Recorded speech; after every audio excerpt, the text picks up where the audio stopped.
স্বাগত ডিবিসি দেশের সংবাদে। আপনাদের সাথে আছি ফারহাত তাসনিম। এবার জানাবো খবরের বিস্তারিত। নির্বাচন সামনে রেখে চট্টগ্রাম ৫ হাটহাজারী আসনে বিভিন্ন দলের সম্ভাব্য প্রার্থীরা নানা কর্মসূচিতে নিজেদের অবস্থান জানান দিচ্ছেন। জনগণের কাছে পৌঁছাতে নানা উপায় খুঁজছেন বিএনপি ও জামায়াতের সম্ভাব্য প্রার্থীরা। এদিকে ভোটে অংশগ্রহণ নিয়ে গুঞ্জন থাকলেও স্পষ্ট বার্তা দেননি এনসিপির কেন্দ্রীয় নেতা তাসনুভা জাবিন। শেষ পর্যন্ত তিনি প্রতিদ্বন্দ্বিতা করলে বিএনপি জামায়াত এনসিপির মধ্যে ত্রিমুখী লড়াই হতে পারে এই আসনে। বন্দরনগরী লাগোয়া চট্টগ্রাম সিটি কর্পোরেশনের ১ ও ২ নম্বর ওয়ার্ড এবং হাটহাজারী উপজেলা নিয়ে সংসদীয় আসন চট্টগ্রাম ৫। আসনটিতে ১৯৯১ সাল থেকে পরপর ৩ বার আওয়ামী লীগের প্রার্থীকে হারিয়ে জয়ী হন বিএনপির সৈয়দ ওয়াহিদুল আলম। নবম সংসদে জয় পায় আওয়ামী লীগ। এরপরের ৩ নির্বাচনে আওয়ামী লীগ জোট শরিকদের ছাড় দেয় এই আসনে খুঁটি গাড়ে জাতীয় পার্টি। ৫ই আগস্ট পট পরিবর্তনের পর এখন আওয়ামী লীগ শূন্য রাজনীতির মাঠে সরব বিএনপি ও জামায়াতে ইসলামী। জাতীয় পার্টি, ইসলামী ফ্রন্ট, জমিয়তে উলামায়ে ইসলাম, ইসলামী ঐক্যজোট সহ বেশ কিছু ইসলামী দল এখনও নিষ্ক্রিয়। এই আসন ঘিরে নির্বাচন কেন্দ্রিক প্রচারণা ও সাংগঠনিক তৎপরতা চালাচ্ছেন বিএনপির মীর হেলাল, শাকিলা ফারজানা ও ফজলুল হক। আমি যেহেতু ১৭ বছর আন্দোলন সংগ্রামে ছিলাম, আমি কাজ করেছি, সম্মুখের নেতৃত্ব দিয়েছি নিজে থেকেই, এবং বিভিন্ন নেতাকর্মী সহ অসহায় মানুষকে আইনি সহায়তা থেকে নিয়ে যে কোনো বিপদ আপদে তাদের পাশে ছিলাম। স্বাভাবিক একজন রাজনৈতিক কর্মী হিসেবে নিজের জনপ্রিয়তা যদি যাচাই বাছাই করতে চাই, এটা তো নির্বাচন ছাড়া আর কোনো মাধ্যম নেই। জুলাই আন্দোলনে নেতৃত্ব দেয়া তরুণদের দল জাতীয় নাগরিক পার্টির যুগ্ম আহ্বায়ক তাসনুভা জাবিনের এলাকাও হাটহাজারী।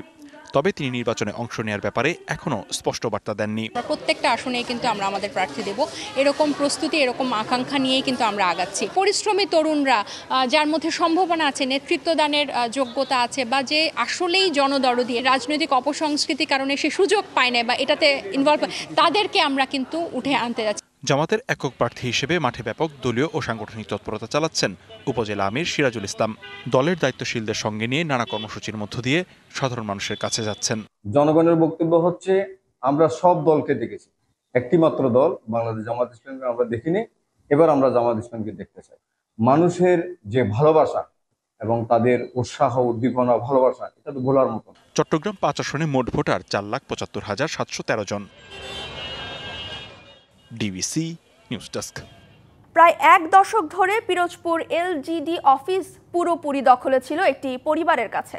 ভুয়া প্রকল্প এবং কাজ না করে দপ্তর থেকে তুলে নেওয়া হয়েছে ২৫০০ কোটি টাকার বেশি। একাধিক তদন্তে বের হয়ে এসেছে এলজিডির অকল্পনীয় দুর্নীতির তথ্য। সাবেক মন্ত্রী শ.ম. রেজাউল করিম, সাবেক এমপি মহিউদ্দিন মহারাজ, দপ্তরের ২২ জন অসাধু কর্মকর্তা কর্মচারীর সংশ্লিষ্টতায় পিরোজপুরের ভান্ডারিয়া উপজেলা পরিষদের সাবেক চেয়ারম্যান ও উপজেলায় আওয়ামী লীগের সাধারণ সম্পাদক মিরাজুল ইসলাম এই দুর্নীতির গডফাদার।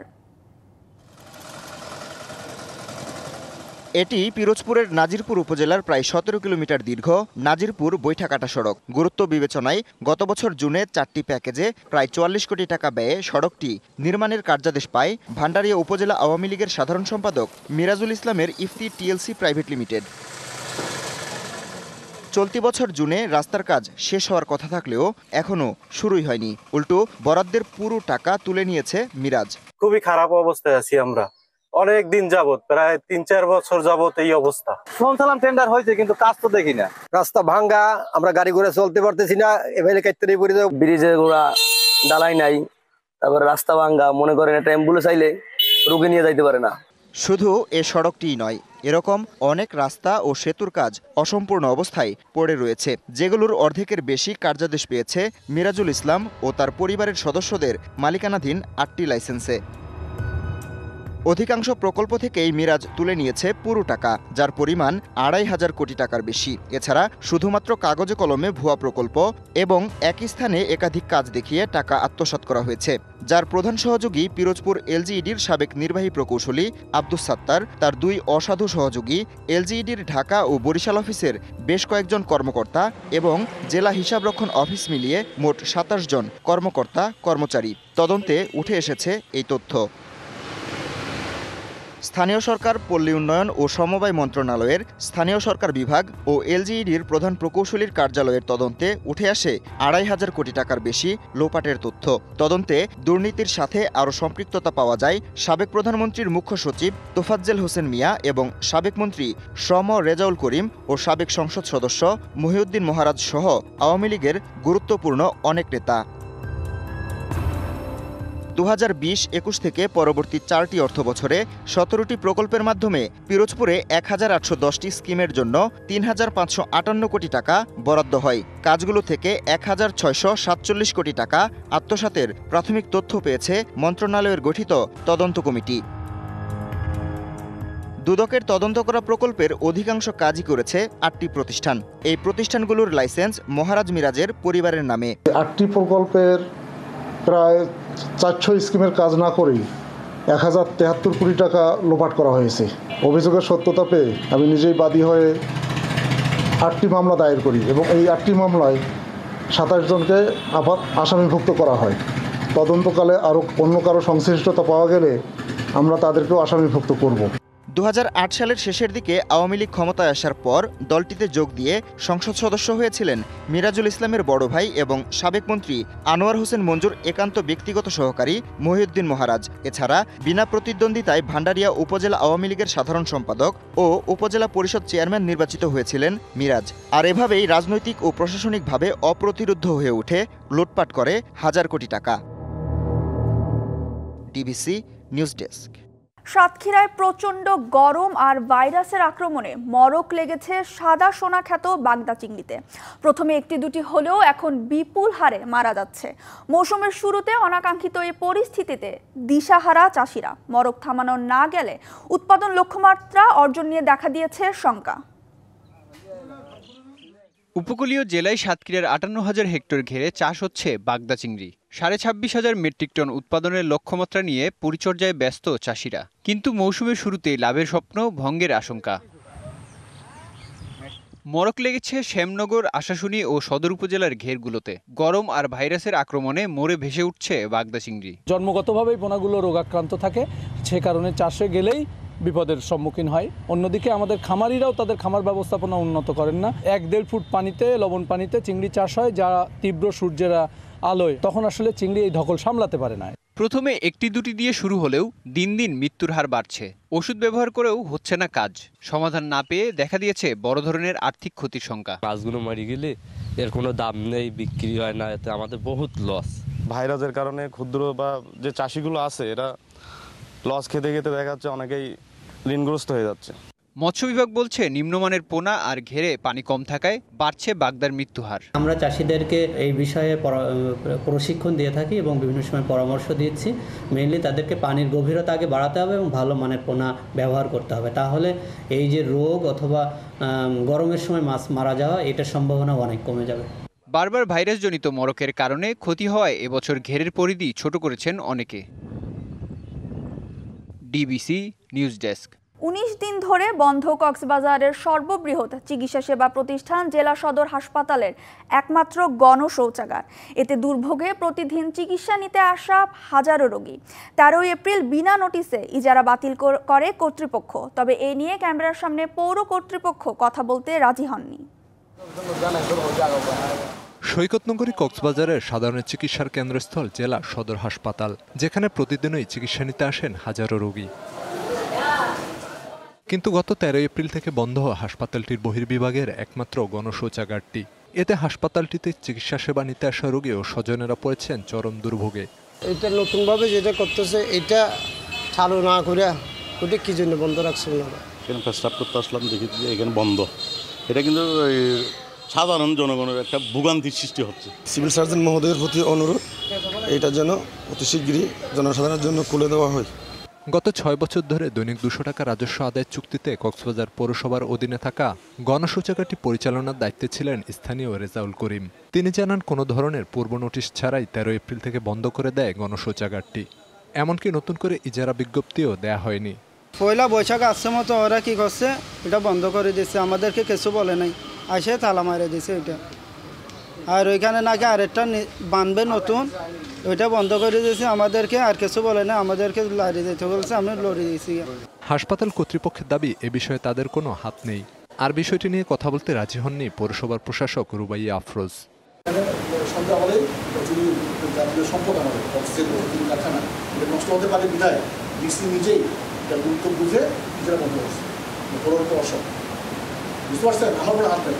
জেলায় সরকারিভাবে সর্ববৃহৎ চিকিৎসা সেবা প্রদান করা এই হাসপাতালটিতে স্থানীয়দের পাশাপাশি চিকিৎসা নিতে আসেন আশ্রিত রোহিঙ্গা ও সৈকতে ঘুরতে আসা হাজারো পর্যটক। DBC news desk.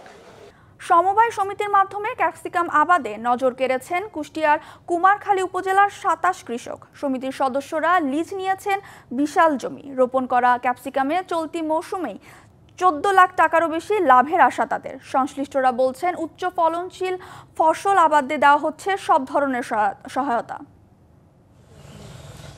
কুষ্টিয়ার কুমারখালীর চাঁদপুর ইউনিয়নের নিয়ামতবাড়িয়া মাঠ নেট দিয়ে ঘেরা প্রায় ১০ বিঘা জমিতে গ্রামের ২৭ জন কৃষক সমবায়ের মাধ্যমে আবাদ করেন উচ্চ ফলনশীল ক্যাপসিকাম।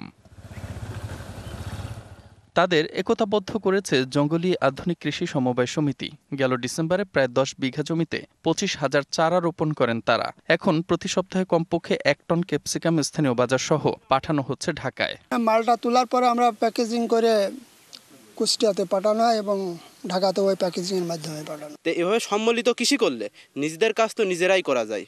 যেমন আমরা এখানে আমাদের ২০০+ এই সমিতিতে কৃষক ছিল, সেখান থেকে আমরা মাত্র ২৭ জনকে এখানে নিয়ে আসতে পারছি। সমবায়ের মাধ্যমে সবার সমান বিনিয়োগে ক্যাপসিকামের এই উদ্যোগ। আমরা এই সমিতিতে ২৭ জন সদস্য। তারপরে আমরা এটার উপরে কৃষি অফিসার এসে আমাদের বললে যে এটা আপনারা করেন, তখন আমরা চারা দেওয়ার চিন্তা ভাবনা করলাম। গত বছর আমাদের সভাপতি সাহেব ৭০% জমিতে ট্রায়াল স্বরূপ আপনার এই ক্যাপসিকামের চাষটা আমরা করি। উচ্চমূল্যের ফসল চাষে কৃষকদের পরামর্শ, উপকরণ দেয়া ও প্রশিক্ষণ কার্যক্রম পরিচালনা করছে কৃষি বিভাগ। ক্যাপসিকাম একটা উচ্চমূল্য ফসল, এটা চাষবাস করতেও অনেক খরচ লাগে। তো এইটা যদি আমরা এই সমবায়ের মাধ্যমে ৩০ জন কৃষক দিয়ে শুরু করছি, এটা যেমন তারা করতে পারছে এবং এখান থেকে ভালো একটা বেনিফিটও পাবে সবাই। তো এই সকল ফসল উৎপাদন করার পরে আমরা যে সকল উদ্যোক্তা তৈরি হচ্ছে তারা নিজেরা এটা আমাদের দেশের চাহিদা মিটিয়ে যাতে বিদেশে রপ্তানি করতে পারে। আবহাওয়া অনুকূলে থাকলে ক্যাপসিকাম চাষ থেকে এই মৌসুমে প্রায় ১৪ লাখ টাকারও বেশি মুনাফার আশা কৃষকদের। DBC news desk. মুসলিম স্থাপত্যের এক অপূর্ব নিদর্শন নওগাঁর কুসুম্বা মসজিদ। ৬ গম্বুজ বিশিষ্ট মূল্যবান কালো পাথরের নির্মিত মসজিদটি ৪৫০ বছরের ইতিহাস বহন করে, যা সুলতান যুগের নির্মাণশৈলীর এক অনন্য স্থাপনা। জেলা শহর থেকে ৩৩ কিলোমিটার দূরে মান্দা উপজেলায় অবস্থিত এই কুসুম্বা মসজিদ ১৫৫৮ খ্রিস্টাব্দে সুলতান গিয়াসউদ্দিন শাহের শাসনামলে সুলাইমান নামে এক ব্যক্তি নির্মাণ করেন মসজিদটি। মসজিদের সামনের দিকে রয়েছে ৩টি দরজা, যেগুলো খিলানযুক্ত মেহরাব আকৃতির। ৪ কোণা রয়েছে ৪টি মিনার। উত্তর দক্ষিণ দিকে রয়েছে ৭৭ বিঘার এক বিশাল দিঘি। গ্রামবাসী ও মুসল্লিদের খাবার, পানি, গোসল ও অজুর প্রয়োজন মেটানোর জন্য এটি নির্মাণ করা হয়। এটি দেখতে প্রতিদিনই ছুটে আসে হাজারো নারী পুরুষ। শুক্রবার দিন কানায় কানায় পরিপূর্ণ থাকে এবং এখানে ধর্মপ্রাণ মুসল্লিরা এসে তাদের মনের ইচ্ছা বাসনা আল্লাহর কাছে চাওয়া পাওয়া করে থাকে। মসজিদটির দেখাশোনার দায়িত্ব এখন প্রত্নতত্ত্ব অধিদপ্তরের। ঐতিহাসিক কুসুম্বা শাহী মসজিদটি বর্তমান কাগজের ৫ টাকার নোটে রয়েছে। কুসুম্বা মসজিদ নওগাঁ দেওয়া রয়েছে অপোজিটে। ১৯৭২ সালে কাগজের ৫ টাকার নোটে প্রথমে ভিতরে মেহরাবের ছবিটি দেওয়া হয়। এই মসজিদটি ৯১০ হিজরি সন তথা ১৪০০ দশকে আলাউদ্দিন হুসাইন শাহ ইবনে মুজাফফর হুসাইন শাহর আমলে তৈরি হয়েছে। আমাদের জানা মতে বাংলাদেশের সবচেয়ে মূল্যবান মসজিদ ঐতিহাসিক কুসুম্বা শাহী জামে মসজিদ। প্রবেশের পরই নজরে আসে মসজিদের ভেতরের কাজী মঞ্চ। কথিত আছে এই আসনে বসেই বিচার কাজ পরিচালনা করতেন কাজীরা। DBC news desk. ডিবিসি দেশের সংবাদে এ ছিল এখনকার মতো। ডিবিসি নিউজের সংবাদগুলো পড়তে ভিজিট করুন dbcnews.tv আর ভিজিট করুন ডিবিসি নিউজের ফেসবুক পেজ এবং ইউটিউব চ্যানেল। সঙ্গেই থাকুন।